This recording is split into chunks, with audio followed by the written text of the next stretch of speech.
রাজধানীর মোহাম্মদপুরে ৭ মসজিদ হাউজিংয়ে রামচন্দ্রপুর খাল দখল করে গড়ে ওঠা সাদিক এগ্রোর খামার উচ্ছেদ অভিযান চালিয়েছে ঢাকা উত্তর সিটি কর্পোরেশন ডিএনসিসি।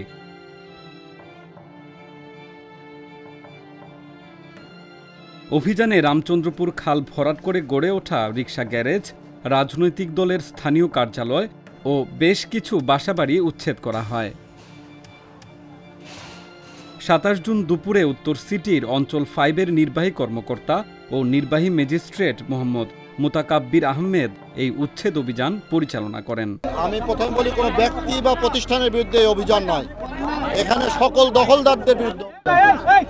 গত মাসের 18 তারিখেও আমি এটা হলো যে তাদেরকে নোটিশ দিয়েছি যেন বজ্র না ফেলে, খাল যেন পরিষ্কার রাখে এবং আমি সহযোগিতা চেয়েছি এবং এটা বারবার নোটিশ দেওয়া হয়েছে। ওনারা কোনো নোটিশেরই ওনারা আমলে নেন। আমরা কিন্তু ধাপে ধাপে যাচ্ছি।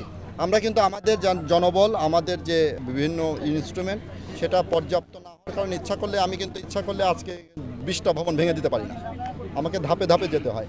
আমি এর আগে জাকের ডেইরি নামে একটা ফার্ম মূল অংশটা ভাঙছি ধাপে ধাপে, এবং খালের যে জায়গাটা সেটা আমরা ডিমার্কেট করা আছে, ডিমার্কেটেড অংশটুকু আমরা ভাঙছি।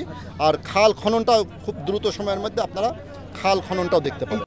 এদিকে উচ্ছেদের খবরে ২৬ জুন রাতেই খামারের বেশিরভাগ গরু অন্যত্র সরিয়ে নেওয়া হয়েছে।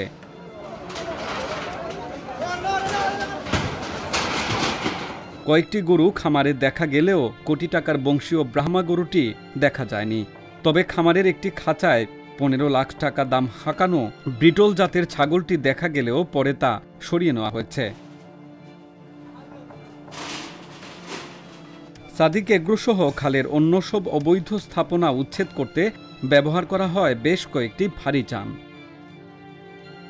এছাড়া অপ্রীতিকর ঘটনা এড়াতে মোতায়েন করা ছিল অতিরিক্ত পুলিশ। মেয়র মহোদয় অনেকবার বলেছে জায়গা উচ্ছেদ হবে এবং আমরা এবার পার্মানেন্টলি উচ্ছেদ শুরু করছি এবং আপনারা যেই উদ্দেশ্যে আজকে এখানে আসছেন এই উদ্দেশ্য ছাড়াও আমরা এই সপ্তাহের মধ্যে এই জায়গাটা উচ্ছেদের আমরা ব্যবস্থা নিয়েছিলাম, অ্যাপ্রুভ হয়ে গেছে। প্রসঙ্গত, কোরবানির ঈদের আগে 1 কোটি টাকা মূল্যের গরু ও 15 লাখ টাকায় ছাগল বিক্রি করে বিতর্কিত হয় সাদিক এগ্রো।